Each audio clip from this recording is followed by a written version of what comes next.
Polisi Satuan Reserse Kriminal atau Satreskrim Polres Pd Jaya berhasil mengamankan seorang tersangka berinisial MR yang merupakan terduga pelaku penyebar belasan video porno sang pacar.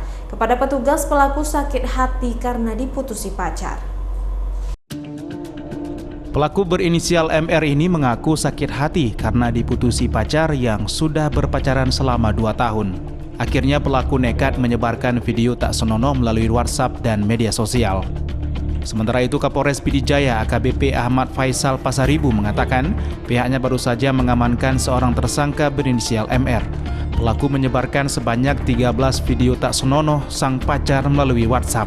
Kebetulan yang disebarkan itu merupakan video pacarnya yang masih di bawah umur dengan inisial UM. Video yang disebarkan berdurasi 1 menit hingga 2 menit dengan tujuan ingin mempermalukan mantan pacar. Petugas menindaklanjuti laporan tersebut kemudian melakukan penangkapan seorang pelaku. Petugas juga ikut mengamankan barang bukti berupa 2 unit handphone, 1 SIM card, serta bukti video tak senonoh yang ada di handphone tersebut.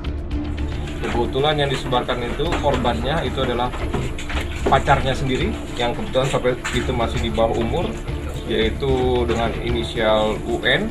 Ya, video ini disebarkan ada yang 1 menit, ada yang 2 menit. Nah, karena kejadian itu ada pelaporan daripada korban, kemudian kita telah tindak lanjuti. Dari Kabupaten Pd Jaya, Jamal Pangwa, iNews melaporkan.